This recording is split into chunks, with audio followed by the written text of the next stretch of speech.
Quisiera brindarte un gran y cariñoso saludo, nuevamente agradecerte de todo corazón porque estamos en esta serie temática que tiene que ver con que nosotros como iglesia, nosotros, el templo del Espíritu Santo, tengamos la misión de presentar el Evangelio de Jesucristo porque el Señor quiere ya cosechar, los campos están listos.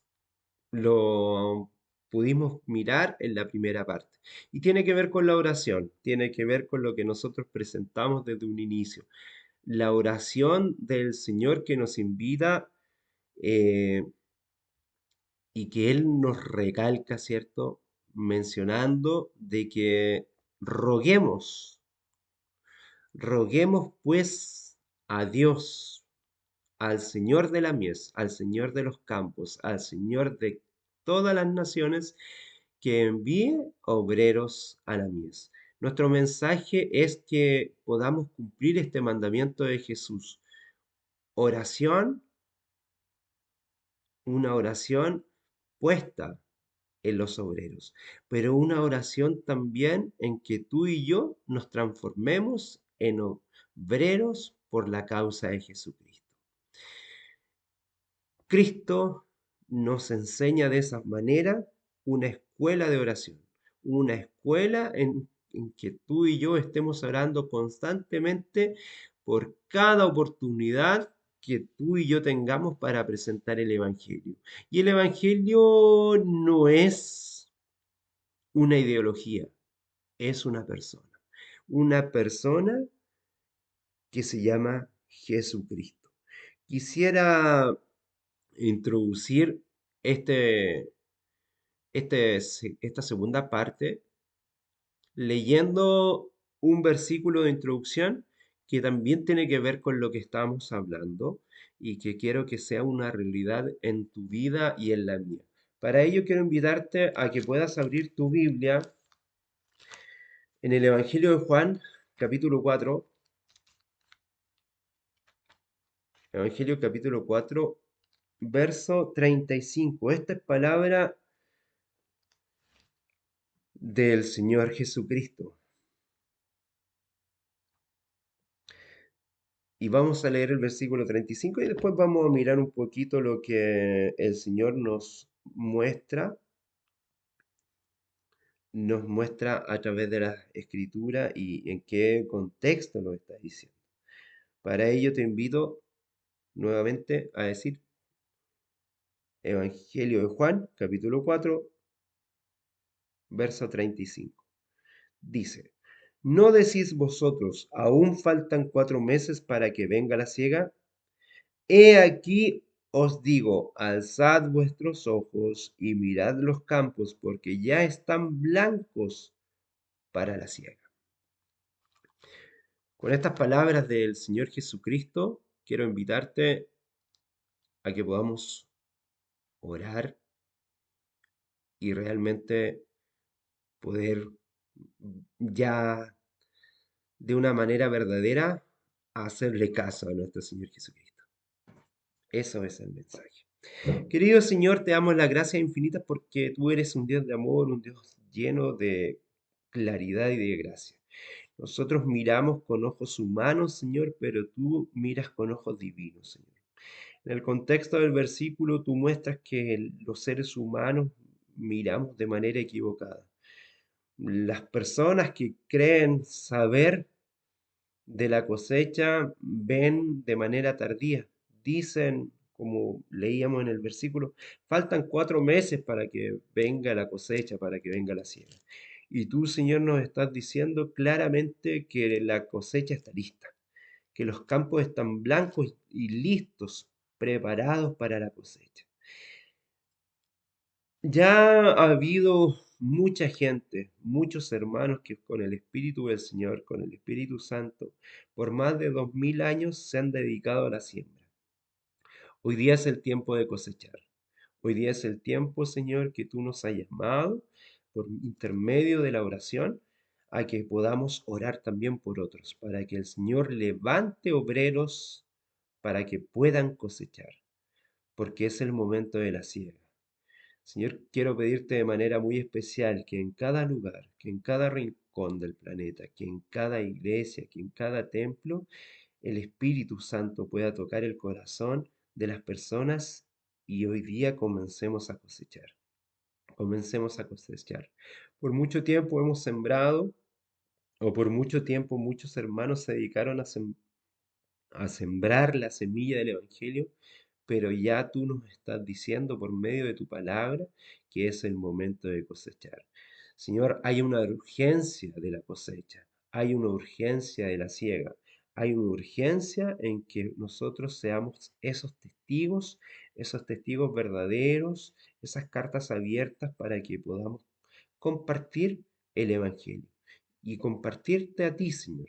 Tú eres el Evangelio. No es una doctrina, no es una enseñanza, no es solamente un estilo de vida, si bien es cierto que cada uno de esos puntos nos va a ayudar para vivir una vida cristiana más de acuerdo a lo que tú quieres, pero sin embargo, lo que tú quieres y como lo hiciste mientras estuviste en este mundo, es dar la libertad, dar la salvación y la sanación para las personas y que sientan claridad que son parte de esta cosecha. Señor, todo lo agradecemos en los méritos de tu Hijo amado Jesús. Amén y amén. Bueno, eh, la verdad que como bien dije, el tema era extenso, no quisimos solamente tratarlo en un solo capítulo porque la verdad que la acción misionera y sobre todo lo que tenía que ver con esto, que podamos orar por los misioneros, es importante.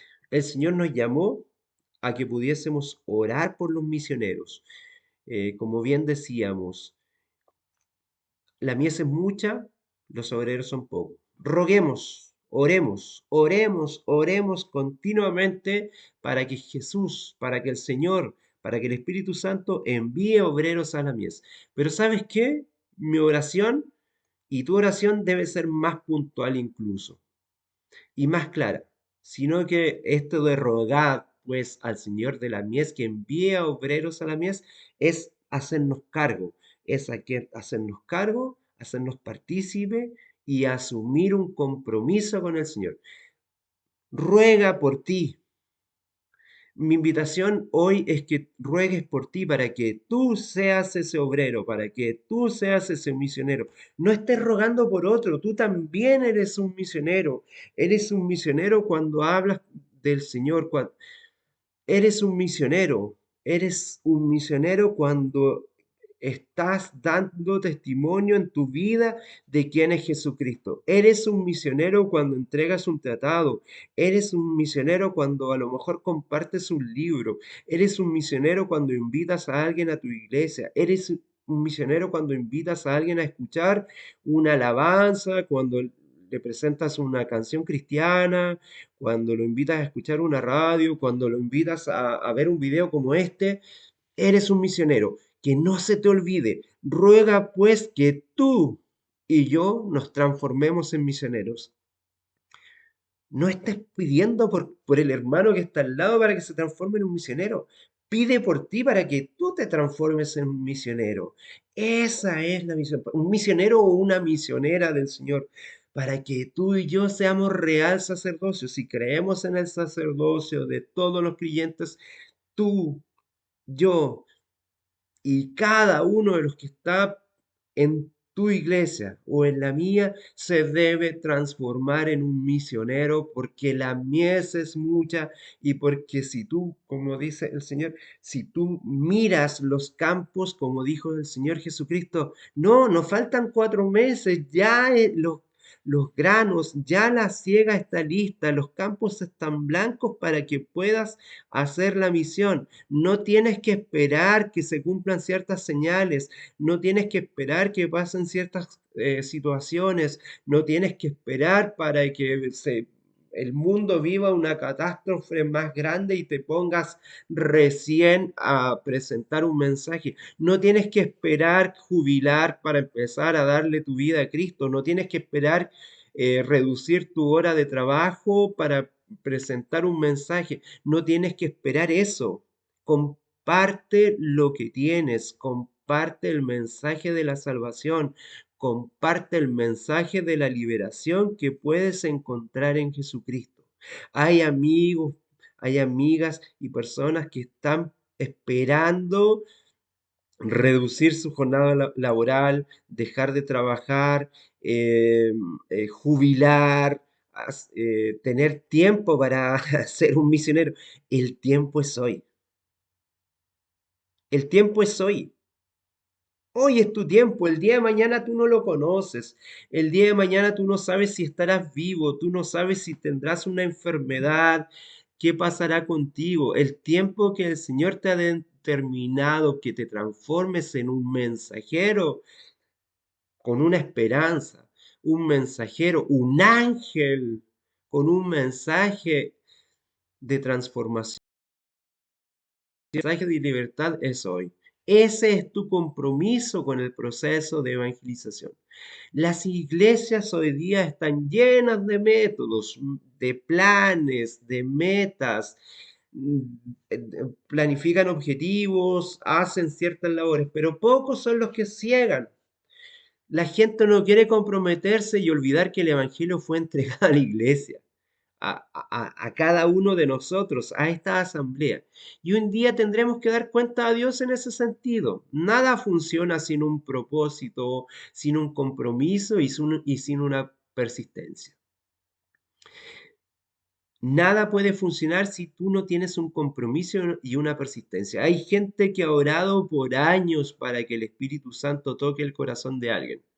Algo que debe decirse de los líderes que están formulando su propio proceso de formación, de transformarse en discipuladores, primero siendo ellos discípulos, es que los detalles de estos sistemas no son tan importantes como los compromisos con el proceso. Muchas veces estamos más preocupados en una escuela de formación, una escuela de liderazgo, que lo que el compromiso pueda asumir. Hay gente, ¿sabes? Que he visto personas que incluso de manera, eh, ¿cómo podría decir? Para entender a nadie. Quizás personas que ni siquiera tienen la educación, ni la preparación, ni siquiera a lo mejor saben leer, están tan llenas del Espíritu Santo y están mostrando a Cristo en su vida. Hermanos que sin saber leer son misioneros, son personas misioneras extremas, personas que a lo mejor no conocen tanto de la Biblia, que no conocen tanto del mensaje del Señor, pero en sus vidas se ve el reflejo de Cristo por intermedio del Espíritu Santo y están transformando la vida de otros.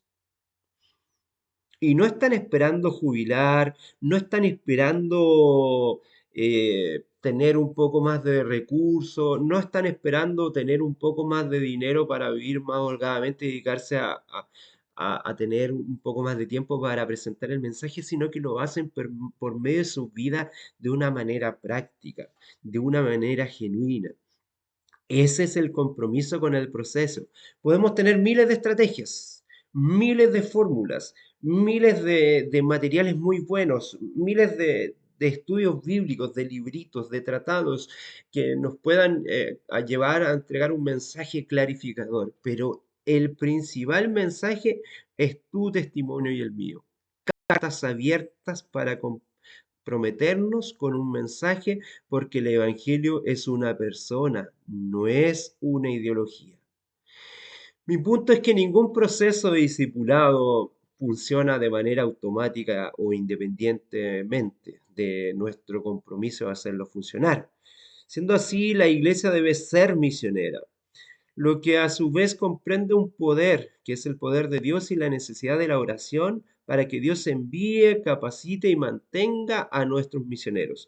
También no solamente podemos hacerlo por medio de la oración, sino que también con el apoyo y los recursos que tú y yo podemos tener, que están en nuestras manos. Hay un libro de un escritor cristiano llamado Andrew, en realidad, Andrew Murray, que se llama Con Cristo en la Escuela de Oración. Encontramos una declaración muy importante sobre los versículos que leímos como iniciales sobre este tema. presentado en el contexto de Mateo 9, 37 y 38. Y quiero leer una cita que él dice. El Señor a menudo enseñaba a sus discípulos que debían orar y cómo debían orar, pero rara vez les enseñaba por qué orar. Esto lo dejó a su sentido de necesidad y bajo la dirección del Espíritu Santo. Pero en el pasaje anterior a lo que estamos haciendo, les indica expresamente que recuerden una cosa. En vista de la abundante cosecha y la necesidad de segadores, deben clamar al Señor de la cosecha para que envíe obreros como en la parábola del amigo a medianoche. Quiere que entendáis que la oración no debe ser egoísta, es el poder por la cual la bendición puede llegar a otros. Tremenda declaración la de Andrew Murray en su libro Con Cristo en la Escuela de Oración. Quizás tu oración y la mía está muy centrado en nuestras necesidades. Quizás tu oración y la mía está muy centrada en las cosas que nos faltan. Quizás tu oración y la mía está muy centrado en mi vida y no en la vida del otro que necesita de Cristo. Si ya has conocido a Cristo, tu oración y la mía no debería estar centrado en otros y no en nuestros propios problemas, porque sabemos que en Cristo ya tenemos la solución. Y principalmente para que los obreros sean enviados a la mies, porque ya la cosecha está lista.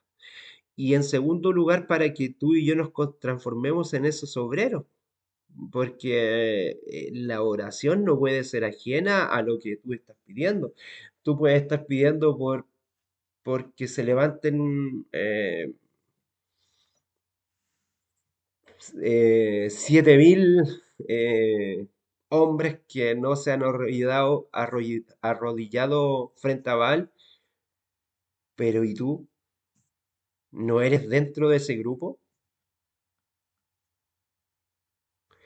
¿No eres un profeta del Señor también? ¿Estás orando por tu propia acción misionera? ¿Estás orando por tu propio testimonio? ¿Estás orando por tu propia testificación? Eso es muy importante que también lo tengamos en claro. Creo que es sumamente relevante que podamos vivir una vida de compromiso y de oración. Así como la iglesia debe comprometerse, también aquellos que son líderes en las iglesias no solo planean y envían a desarrollar métodos, sino que también entran al campo de batalla. Y tú y yo somos llamados a ser sacerdotes porque creemos en el sacerdocio de todos los creyentes, renunciando muchas veces a la comodidad, a afrontar ciertas dificultades y caminar codo a codo y lado a lado junto al Señor. No esperando, como decía en un momento, que tus horas de trabajo se rebajen, que tengas la jubilación o que ya no tengas la necesidad de trabajar para dedicarte a hacer las cosas del Señor. Sabes que Pablo, mientras tenía su tiempo libre para poder continuar con la visión y para él también tener los recursos necesarios para poder mantener su vida, se dedicaba a la construcción de carpas. Él trabajaba, él trabajaba y recibía un salario. No estaba al tiempo completo predicando, sino que también se dedicaba a hacer una obra y en ese tiempo y en ese lugar y donde el Señor lo ponía, también él estaba testificando. Yo no te estoy diciendo que tienes que ser un hombre o una mujer eh, que se transforme solamente en un pastor a tiempo completo para la obra del Señor. Si lo puedes hacer, un pastor, una pastora a 100% dedicado a la obra del Señor y que el Señor cubra tus necesidades para que eso lo puedas vivir y seas un misionero, amén, que así sea. Pero si no es así, sigamos orando para que nosotros seamos esos instrumentos. Oremos para que el Señor levante obreros para la mies, pero primero, y mi primera invitación es que ores para que tú mismo, tú misma, yo mismo, podamos ser esos obreros que puedan estar siendo parte de la gran cosecha, a través de oraciones abundantes. De las muchas definiciones que a lo mejor podemos encontrar sobre la oración, la más simple o la más sencilla suele ser la más correcta. Orar simplemente es conversar con Dios. No podemos experimentar un avivamiento espiritual que resulte en una gran cosecha de la vida de las personas si la iglesia, si tú y yo que somos la iglesia, un templo del Espíritu Santo, no estamos orando. Como la iglesia en el tiempo de los hechos, de los apóstoles, no hace de la oración un estilo de vida. Si no dialoga constantemente con el Señor de la mies, esto es un hecho. En el principio de la oración podemos ver claramente dos objetivos. Primero, bueno, en esta serie de temas hay varios mensajes que se hablan sobre la oración. Te invito a que puedas revisar temas anteriores para que puedas mirar mucho de lo que hemos hablado sobre la oración y lo pueden buscar en los títulos que, sobre el poder de la oración y qué es la oración también, porque muchas veces le hemos dado a la oración un carácter divino cuando la oración es un medio para conectarnos con lo divino. Lo dejo ahí porque los mensajes anteriores son más clarificadores y tienen el tiempo para abordar esa temática. Hoy día quiero tocar someramente el tema porque el tema en sí es la misión, la oración puesta en las misiones. En el principio de la oración podemos ver claramente dos objetivos. Primero, entender, como habíamos dicho, dos objetivos. Primero, entender que es esencial para que todo suceda. Y en segundo lugar, proveer los medios para hacer de ella una iglesia multiplicadora. Una iglesia que anhela alcanzar a los que se encuentran en una situación compleja, que se encuentran sin conocer a Jesucristo, sin encontrar la claridad de la salvación, porque la salvación es Jesucristo y Él por medio de su sacrificio nos salva a todos, pero hay gente que no lo conoce y no tiene esa libertad, no tiene esa claridad. Tendremos una gran cosecha y una intensa multiplicación de iglesias si hacemos de la oración un estilo de vida, para, como ya hemos mencionado en este tema. Eh, Otro escritor cristiano llamado Dave Arley, en su libro Transformando a miembros cristianos en líderes, o transformando miembros en líderes, que es la verdadera traducción, dice, pone el sueño como el primer paso en el desarrollo de nuevos líderes. ¿Por qué? Porque este hermano cristiano Dave Arley también cree en el sacerdocio de todos los creyentes. No podemos dejarle sola a esta obra a quien creemos nuestro líder de nuestra denominación, al pastor, al reverendo, al obispo de nuestra iglesia. Tú también tienes una responsabilidad tremenda. Tú eres ese obrero llamado a la mies. Por eso es que lo quiero decir de una manera muy enfática, para que no se malentienda tampoco. Entonces, mencionamos lo siguiente. En este libro que escribe Dave Arley, él menciona algunos puntos. Eh, Él pone el sueño de Dios como el primer paso en el desarrollo de nuevos líderes. Y cuando leemos cuidadosamente las historias que él tuvo o que él haya tenido de éxito, encontramos que esos sueños estaban empapados de la oración. La oración es algo presente en la vida de grandes líderes cuyas historias son narradas en la palabra de Dios. Especialmente el Señor Jesús. La puede ser el mayor enemigo de la oración y el crecimiento sostenible de la iglesia. Basta mirar a nuestro alrededor para darnos cuenta de lo esencial que es la oración. Vivimos en una época de grave deterioro espiritual.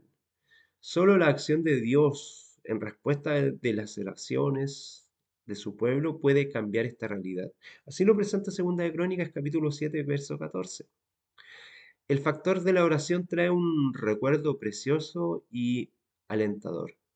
A lo largo de la historia de la Iglesia, los mayores reavivamientos han tenido lugar después de periodos de oscuridad espiritual. Durante estos periodos, pequeños grupos de personas, remanentes que llamamos nosotros, deseaban desesperadamente un despertar espiritual. La oración fue vista como una necesidad más que como una opción. Muchas veces la oración se transforma en algo monótono, en algo tradicional, o nos fijamos en vanas repeticiones o en oraciones elocuentes muy hermosas con palabras englobadas o palabras rimbombantes pero que no están diciendo nada. Lo vemos mucho en los cultos cristianos donde hay hermanos que se presentan como grandes oradores.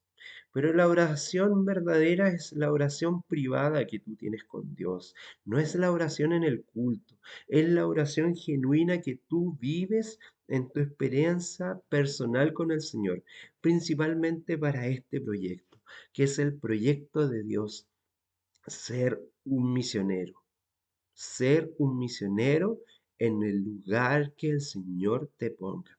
¿Sabes qué? No necesitas ir al África, no necesitas ir a China, no necesitas ir a Asia Menor, no necesitas ir a los países budistas, a, a la India, no necesitas.